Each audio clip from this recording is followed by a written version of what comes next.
नाम है fearless. Movie की शुरुआत में 10 साल के एक लड़के को दिखाते हैं जिसका नाम युआनजिया है। इसके पिता का नाम एंडी है और वो मार्शल आर्ट्स मास्टर हैं। कुंग-फू युआनजिया का पैशन है, लेकिन उसके पिता उसे ट्रेन नहीं करना चाहते क्योंकि युआनजिया को अस्थमा होता है। पर युआनजिया छुपकर उनकी क्लास को ऑब्जर्व करता रहता है और उनकी टेक्निक सीखता है। उसका बेस्ट फ्रेंड है जिनसुन, जो उसका होमवर्क भी करता है ताकि युआनजिया कुंग-फू प्रैक्टिस पूरी कर सके। एंडी इस टाउन का second best martial arts expert है, पर उसे जाहो नाम के एक फाइटर ने चैलेंज किया है जो कि टूर्नामेंट सर्कल में बेस्ट माना जाता है। युआनजिया बहुत एक्साइटेड होता है और उसे यकीन है कि उसके पिता ही जीतेंगे।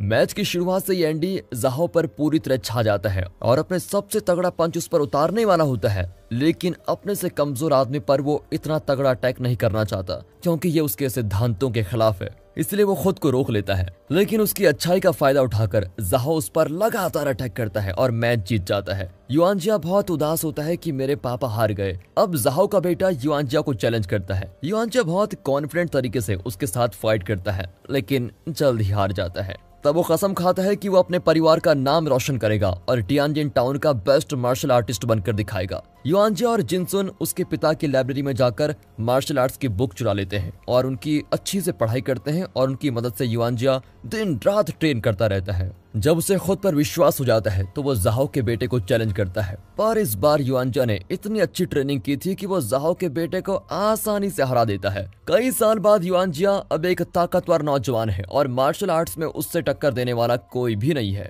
उसके पिता और उसकी पत्नी कई साल पहले गुजर गए थे और अब वो अपनी माँ और बेटी के साथ रहता है। युआनजिया अपनी बेटी को बड़े लाड़ प्यार से पालता है और वही उसकी जिंदगी की सबसे बड़ी खुशी भी है। युआनजिया कई फाइटर्स को चैलेंज करके जीत चुका है और उसके कई फैंस और फॉलोअर्स भी होते हैं, लेकिन इतनी कामयाबी पाने के बाद वो धीरे धीरे अपने पिता के सिद्धांतों को भूलने लग जाता है। वो दिन रात शराब पीता है और पार्टी करता है। वो अपने स्टूडेंट्स को डिसिप्लिन सिखाने के बजाय उन्हें भी शराब और पार्टी में मजे लूटने को सिखाता है। कभी कभी तो वो इतनी शराब पी लेता है कि वो घर जाना ही भूल जाता है और अपनी बेटी को भी नहीं देखता। वो अपने पिता का कमाया हुआ सारा पैसा उड़ा देता है और उस पर भारी कर्ज होता है, लेकिन उसे इस बात की कोई फर्क नहीं होती। वो अपने बेस्ट फ्रेंड जिनसुन के पास जाता है जो अब एक बड़ा बिजनेसमैन बन गया है और एक फेमस रेस्टोरेंट भी चलाता है। हमेशा की तरह युआनजिया खूब पीता है और अपने फॉलोअर्स को मुफ्त का खाना खिलाता है। जिनसुन का असिस्टेंट उससे बताता है कि युआनजिया ने पिछले 1 साल से रेस्टोरेंट का बिल नहीं भरा है। उस रात जिनसुन युआनजिया से कहता है कि तुम अपने फॉलोअर्स को मुफ्त का खाना और शराब दिलवाती हो, इसलिए वे तुम्हारे पीछे पड़े रहते हैं, ना कि तुम्हारी फाइटिंग स्किल्स की वजह से। तुम्हें इतनी फिजूल खर्ची नहीं करनी चाहिए। पर युआनजिया उसे कंजूस कहकर चिढ़ाता है। अगले दिन युआनजिया क्विन नाम के एक फाइटर से मिलता है। युआनजिया ने अब तक इसके साथ फाइट नहीं की है। युआनजिया की तरह क्विन ने भी अपने हर अपोनेंट को हराया है और वो भी बहुत फेमस है। उनके बीच के टकरार के कारण युआनजिया के अहंकार को ठेस लग जाती है। अब वो अपने स्टूडेंट्स पर गुस्सा उतारता है। उस रात उसका एक स्टूडेंट स्ट्रेचर पर लाया जाता है। दरअसल क्विन ने किसी वजह से उसे मारा था, पर युआनजिया को लगता है कि क्विन ने उससे बदला लेने के लिए ऐसा किया। इस बात पर तो वो बहुत गुस्सा हो जाता है। अब जिनसुन के रेस्टोरेंट में क्विन की फैमिली उसका बर्थडे सेलिब्रेट कर रही होती है। तभी युआनजिया अपनी टीम के साथ आकर शराब पीने लग जाता है। वो क्विन के साथ फाइट करना चाहता है। तभी जिनसुन उसे रोकने की बहुत कोशिश करता है, लेकिन युआनजिया फाइट करने का मूड बनाकर आया है तो किसी भी हालत में वो मानता नहीं है। गुस्से में तो वो अपने बेस्ट फ्रेंड का अपमान भी कर देता है और अपनी बचपन की फ्रेंडशिप ही तोड़ देता है। फिर वो क्वीन को चैलेंज करता है और कहता है कि अगर फाइट नहीं करना चाहते हो तो मेरे आगे घुटने टेक दो।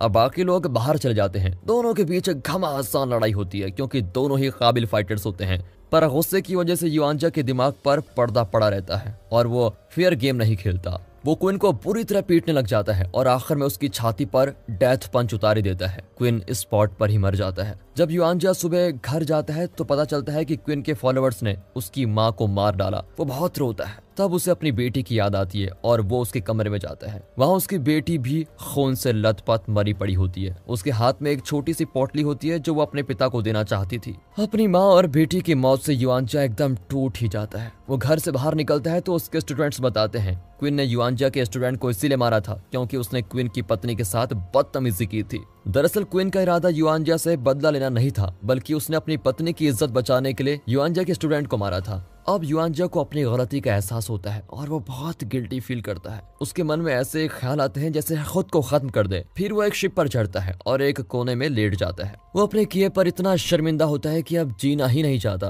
अगले सीन में दिखाते हैं कि वो किसी नई जगह पर है और कई महीनों से वहाँ की गलियों में भटक रहा है। अब वो जिंदगी से उब चुका है और खुदकुशी करने जाता है, पर कुछ लोग उसको बचाकर अपने साथ लेके जाते हैं। वे उसका बहुत ख्याल रखते हैं। होश आने के बाद भी वो डिप्रेशन में होता है और किसी से बात तक नहीं करता। मून नाम की एक नेत्रहीन औरत उसका ख्याल रखती है और परेशान होती है कि वो कभी बिस्तर से उठ नहीं पाएगा, पर उसकी दादी उसे विश्वास दिलाती है कि वो जल्दी ठीक हो जाएगा। एक दिन मून युआनजिया के बाल छू कर देखती है और उसे कहती है कि तुम्हारे बाल कटवाने होंगे। पूरे 1 महीने के बाद युआनजिया बिस्तर से उठकर चलने लग जाता है। मून उसे नदी पर ले जाकर उसके बाल काटती है। उस दिन के बाद युआनजिया उसके समूह का एक मेंबर बन जाता है। वो हर काम में उनकी मदद करता है और खेती के साथ घर का काम भी करने लग जाता है। इस तरह 1 साल बीत जाता है और इसी दौरान युआनजिया और मून के बीच प्यार भी हो जाता है। एक दिन उनके समूह का लड़का पास के समूह की गाय चुराता है और रंगे हाथों पकड़ा जाता है। मून और उसकी दादी उस समूह के सरदार से माफी मांगती है और विनती करती है कि वो लड़की को छोड़ दे, पर उनके समूह की ये परंपरा है कि गलती करने वाले को तब तक मार पड़ेगी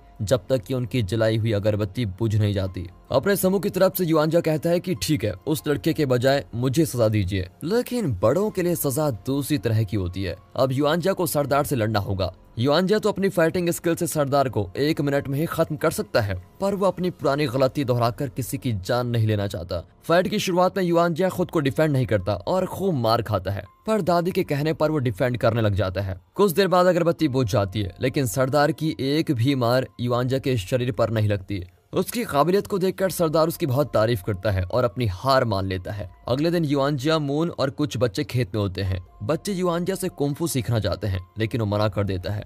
वो जानता है कि ताकत और घमंड इंसान का क्या हाल कर देता है और वो इस गांव की शांति को नष्ट नहीं करना चाहता। बच्चे भी जान जाते हैं कि युआनजिया और मून प्यार करते हैं, लेकिन समूह के दूसरे लोग इस बात को नहीं मानते। एक दिन मून अपने पेरेंट्स की कब्र पर जाती है और युआनजिया को अपनी माँ और बेटी की याद आ जाती है। वो मून को बताता है कि मैं अपनी माँ और बेटी की कब्र को देखना चाहता हूँ, पर मैं जल्द ही लौट आऊंगा। मून कहती है कि मैं तुम्हारा इंतजार करूंगी। अगले सीन में युआनजिया टियानजिन टाउन में पहुंचता है, जो अब पहले से बहुत अलग दिखता है। क्विंग राजवंश के पठान के बाद चाइना पर कई शक्तिशाली देशों ने हमला किया था और अब टियानजिन दूसरे देश की कॉलोनी बन चुका है, इसलिए कई फॉरेनर्स यहाँ रहने लगे हैं और यहाँ की संस्कृति में बदलाव भी आ गया है। युआनजिया अपने घर जाता है, जो अब बिल्कुल भी रहने लायक नहीं है। उनके परिवार का केयर टेकर लाइफू उनका स्वागत करता है और बताता है कि तुम्हारे जाने के बाद कर्जदार यहाँ आए और पैसों की तलाश में पूरे घर को ही तहस नहस कर दिया। युआनजिया अपने परिवार की कब्र को देखने जाता है। वो अपने पिता से माफी मांगता है और रियलाइज करता है कि कई साल पहले उसके पिता ने जाहो को डेथ पंच क्यों नहीं मारा था। हालांकि वो एक पंच करके मैच जीत सकते थे,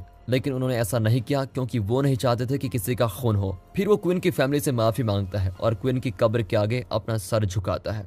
एक दिन वो देखता है कि हेरकुलस ओबेरन नाम का फॉरेनर फाइटर चाइनीज फाइटर्स को चैलेंज कर रहा है।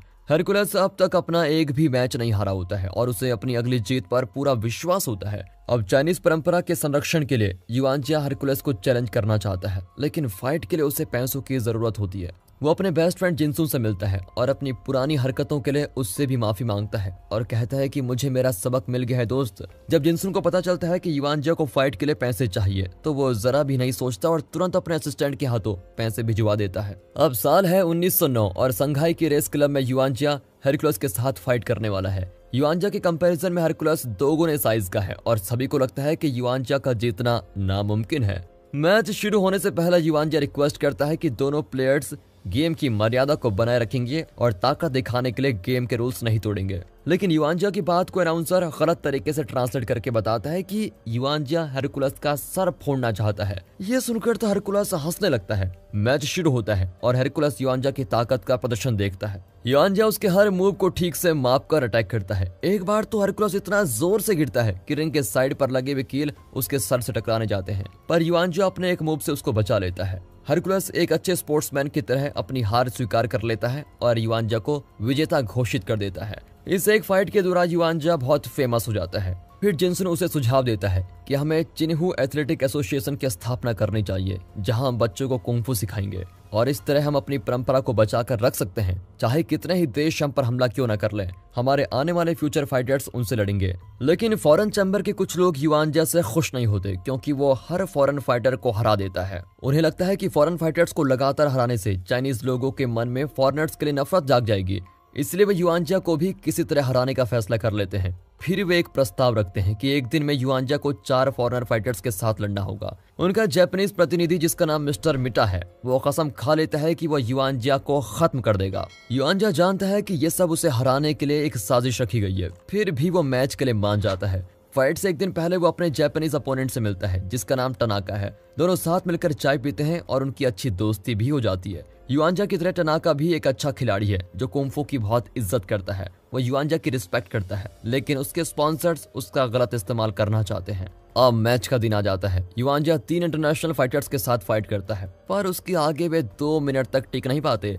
चौथा फाइटर टनाका है और वह युआनजिया से माफी मांगता है कि मुझे भी इस अनफेयर गेम में हिस्सा लेना पड़ रहा है। अगर तुम थक गए हो तो तुम अपना फाइट कल से रिशेड्यूल कर सकते हो। लेकिन युआनजिया कहता है कि कोई बात नहीं, मैं इस वक्त फाइट के लिए बिल्कुल तैयार हूँ। दोनों अपने अपने वेपन चुनते हैं। युआनजिया एक सेंजुगन यूज करता है और टनाका कटाना से फाइट करता है। फर्स्ट राउंड शुरू होता है। दोनों की घमासान फाइट के बीच में वे गलती से अपने वेपन एक्सचेंज कर लेते हैं, पर टनाका सेंजुगन को हैंडल करना नहीं जानता और युआनजिया इस बात को समझ जाता है और फिर से वेपन एक्सचेंज कर लेता है। इस तरह फर्स्ट राउंड ड्रॉ हो जाता है। ब्रेक में युआनजिया चाय पीता है जिसमें मिटा ने जहर मिला दिया था। सेकेंड राउंड शुरू होता है, लेकिन शुरू में युआनजिया गिर जाता है और खून की उल्टी करता है। टनाका मैच को रोकने का दावा करता है क्योंकि युआनजिया को मेडिकल हेल्प की जरूरत होती है, पर युआनजिया को पता चल जाता है कि उसे जहर दिया गया है। वो कहता है कि मैं मरने वाला हूँ, लेकिन मरने से पहले मैं फाइट करना चाहता हूँ। इस हालत में भी वो लड़ता है और मरने के कुछ सेकंड से पहले वो टनाका की छाती पर डेथ पंच करने वाला होता है, लेकिन लास्ट मोमेंट में वो रुक जाता है। दरअसल इस पंच से क्वीन मारा गया था और वो अपनी गलती दोहराना नहीं चाहता। अब वो एकदम से गिर पड़ता है। टनाका युआनजिया को विजेता घोषित करता है क्योंकि युआनजिया ने जानबूझकर अपना पंच रोक दिया था, वरना इस वक्त टनाका मैच में अपनी जान दोनों हार चुका होता। युआनजिया अपने दोस्त के हाथ पर सर रखकर मर जाता है। टनाका मिटा पर चिल्लाता है कि आपने नकली गौरव और घमंड को आग देने के लिए एक अच्छे फाइटर की जान ले ली है, तुम पूरे जापान के लिए कलंक हो। ये कहकर वो बाहर चला आता है। अगले सीन में युआनजिया की आत्मा मून के घर के पास वाले खेत में पहुंच जाती है। मून देख नहीं सकती, लेकिन युआनजिया को सेंस कर लेती है और उसके पास दौड़ कर आती है। और दोस्तों, इसी के साथ ये मूवी यहाँ पर खत्म होती है।